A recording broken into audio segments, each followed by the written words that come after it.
What's going on, everybody? It's your boy, that Pens fan 412, and I'm coming back at you with a. I'm not even gonna do it. I'm not even gonna do it.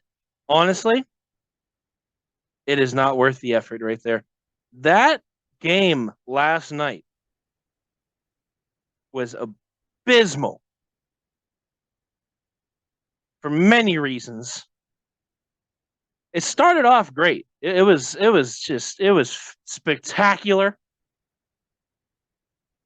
It's just I don't know what to say,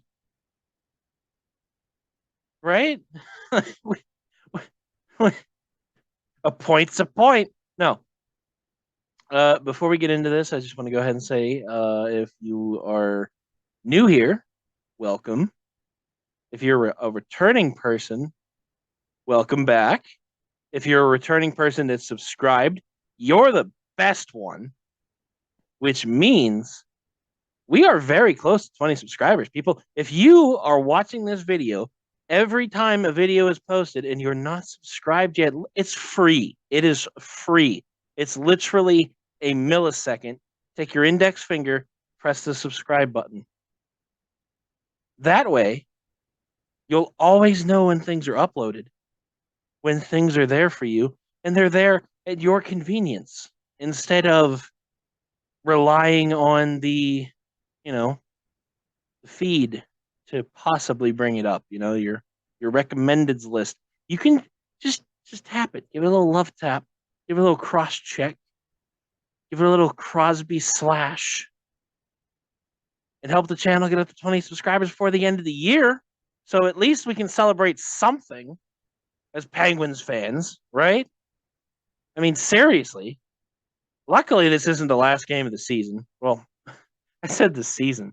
This is how discombobulated this game made me. And luckily, this isn't the last game of 2022. We still have one more chance to redeem ourselves, but we have to redeem ourselves against the New Jersey Devils, who have been on an absolute tear. So God only knows how that's going to happen. But let's get into it. The Detroit Red Wings are visiting the Pittsburgh Penguins. And yeah. Do I have to? All right, listen to it. But for real, the first period was amazing. It was great. It is exactly what the Penguins can and will do when they want to do it. Because out of everybody to score first in this game, first of all, we didn't get scored in the first minute. We didn't get scored in the scored on in the first 30 seconds. We didn't even get scored on in the first period. That in itself is an entire 110% improvement from the last 5 games. So shout out to Pittsburgh for pulling that off. With 2 minutes, 2.5 minutes into this first period here, Kasperi Kapanen, this man's on a roll. He's on a tear. He's also on the fourth line, but that's beside the point because he's doing stuff. He's doing stuff. He's making stuff happen. And Teddy Blueger gets the puck over to him, and Kasperi Kapanen. Well, he's going for a shot, but former Pittsburgh Penguin Olli Mata had his stick in the way because Olli Mata is quite literally an all-right goalie. And I mean defenseman. This game just rewatching the highlights, just my brain is melted because Kasperi Kapanen, he wants to take the shot. He wants to take the shot. But Mata gets in the way. What's the Mata you? And he passes the puck over to Drew O'Connor. Drew O'Connor's like, you know what? Thank you. And he puts it in the back of the net. It's 1-0 Pittsburgh. Drew O'Connor gets his first of the season. And again, in my brain, that little part of your brain that it's your consciousness telling you stuff. It's like, why isn't Drew O'Connor playing? Why isn't he a starter? Why is this man benched? Or at the very least, put him in the minors so that he can actually continuously play. Because every time this guy is on the ice, he scores. Every game I've ever seen Drew O'Connor in, he's always got at least one goal. I'm just saying. I'm just saying. 8 minutes later, it's about 10 minutes into the first period here. The Penguins on the power play. Way on the power play. And, again, Brian Rust is out there, and he got Kasperi Kapanen out there. And Perry Kapanen's like, you know what? I'm gonna do it again. I'm gonna do it again. And he gets the puck off of B Rusty, and he gets it over to Jeff Carter, and Jeff Carter on the power play puts it into the back of the net, and it's 2-0 Pittsburgh. 4 minutes later, after that, 14 minutes into the Jason Zucker like just steals the show. He just said, you know what? I don't like you. I don't like you. I don't like you. And I certainly do not like you. And he just goes around all of them, just bobbing and weaving. And he cuts right in front of the goalie. And he puts it in the bag and then he sellies. And it's amazing. It's 3-0 Pittsburgh. Place is going nuts. And then right before the end of the first period, 19 minutes, 27 seconds, the Penguins are on the power play once again. And Brian Rust gets the puck over to Jeff Carter. And Jeff Carter gets the puck over to Zucker. And Zucker puts it into the back of the net. And it's 4-0 Pittsburgh. 4-0 Pittsburgh at the end of the first period. 4-0 Pittsburgh against a struggling Detroit Red Wings team who is fighting injuries, who pull their goalie and put in Hellberg. The freaking fruit fly in my face. They put in Hellberg, so you know that we're not going to score again. You know, in the back of my mind as a Pens fan, I've never really ever heard of this guy. So obviously we're done scoring for the night. So 4-0. All right. Okay. Play some defense. Casey DeSmith's in net. Casey DeSmith is one of those goalies that has been so close to getting a shutout, but he has what it takes. He just gets screwed over by his team, by his defense in front of him. But I'm jumping the gun here. All right. Optimism says, all right, 4-0 lead going into the second period. Let's go Pittsburgh, right? 7 minutes into the second period, and Detroit's on the power play. Now, this is where I lost my mind with the commentary team for a hot second, a serious hot second, because Detroit's on the power play, and he decides to go and get, you know, Pittsburgh, they got to rely on the best power play or the best penalty kill in the league, which we are, but you don't say that. You don't say that out loud. Do not say that we're the best penalty kill, because that's how you get scored on. It's just as bad as saying this goalie's really close to a shutout, everybody, right before he gets scored on and the shutout gets ruined. And that's exactly what happened. Philip Roenick gets the puck over to Lucas Raymond. Lucas Raymond gets the puck over to the Detroit Red Wings captain, Dylan Larkin. And Dylan Larkin does not screw around. And Dylan Larkin puts it in the bag on that. It's 4-1 Pittsburgh. All right, calm down. It's the common. We got jinxed. It was the commentator's fault. Everybody relax. We'll be fine. Let's just think about this for a second. And then 7 minutes later, dude, Soderblom. This guy is so dang big. Like, I'm a big dude, right? This guy is so dang big. And he's just bullying people in front of the net. He is literally, they're just bouncing off, ricocheting. And then you got like Ruda loses his stick at one point, and Crosby's like, here, take mine. I don't need it. You're the defenseman. You do your job. I'm just going to get in the way. And he's getting bodied by Soderblom because he's trying to nudge him. And Soderblom's like, tiny human. And he pushes him out of this. Anyway, he gets the puck over to Sherratt. Sherratt gets the puck to Joe Veleno. Joe Veleno puts it in the back of the net with a tip in.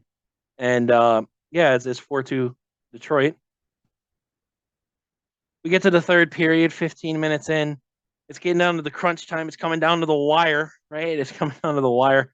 And Berggren. So a shot gets taken. It gets pumped off the boards, off of a Penguin, and it goes to this Berggren dude. And Berggren just puts it right in the back of the net. It's not even. It's 4-3. Pittsburgh still. We're still in the lead, luckily. So what do we do? How can we make this as gripping as possible? How do we make it so that everybody's clenching for the end of the period? We give them a power play,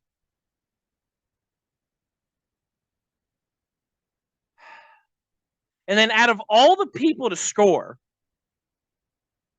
Lucas Raymond gets the puck over to Rasmussen. Rasmussen is another really big dude. He's like 6'5", I think, right? He's also a pretty big dude. He's not as big as Soderblom, but he's still a big dude. And he gets the puck over to David Perron. David Perron, former Pittsburgh Penguin. And Perron he puts it in the back of the net, and Perron is like super excited. He's like, I just scored on my old team that I was with for like half a season, I think. Half a season, maybe, right? It's one of those guys that we traded for, and we're like, yeah, we got a winger for Crosby, and then it didn't work out. And then he goes on, he wins the Stanley Cup with St. Louis, and now he's in Detroit, and he scores the tying goal. And then I sit there and I think to myself, this is what Toronto Maple Leafs fans feel like. It's not as sudden. It's like it didn't all happen in one period. But we blew a 4-goal lead, and they take it to overtime. And yeah, it's some good chances. Pittsburgh had some good opportunities, but of course, once, like I said before, this Hellberg dude that I've never even heard of before today, or last night, and she's just stopping everything, their defense. And then Andrew Kopp, who, if anybody remembers, last year he played for the Rangers. He was traded from the Jets to the Rangers, and he's the reason why the Rangers ended up beating Pittsburgh in the Stanley Cup playoffs. Yeah, so Andrew Kopp gets the puck over. It's a rush. It's like a 3-on-1 situation. Basic NHL video game cross crease. He gets it over to Wallman there, to Jay Wallman. And Wallman puts it in the back of the net. But that's not like, okay, listen, a point is a point. We lost in overtime, crushing defeat, but we got a point out of it. The part that got me the most is Wallman did the gritty. He's sullied with the gritty after scoring the overtime goal, which was his second goal of the season, by the way. He did the gritty. I was so disrespected. My soul hurt after that. Like, dude. And honestly, as a Pittsburgh like sports fan in general, my brain is like, well, at least somebody from Detroit can do the gritty on a Pittsburgh team, right? Because the Lions will never do that. But like, just seeing it, and like the cameraman did not, like, they just kept the shot. They let him do the whole shebang before anything else happened. They just like kept it right on him, and he's just just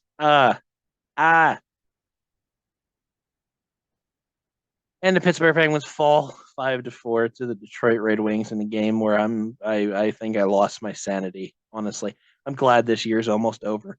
That game, like, whatever happens against New Jersey on Friday, whatever. It is what it is. This to me, this is the end of the year right here. This is the game that defines this year in its entirety.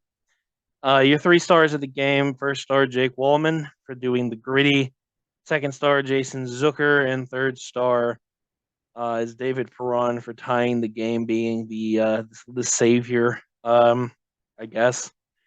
Shots on goal in Detroit's favor, 46-31. Face-offs in Detroit's favor, 51.9 to 48.1%. Power plays, Penguins scored on both of theirs. Detroit scored on half of theirs, 2 out of 4. So both teams scored on at least 2 power plays. Penalty minutes in Detroit's favor, 4-8. Hits were in Detroit's favor, 30-26. Block shots in Pittsburgh's favor, 20-14. Giveaways in the Detroit Red Wings' favor, 5-11. Takeaways tied at 9.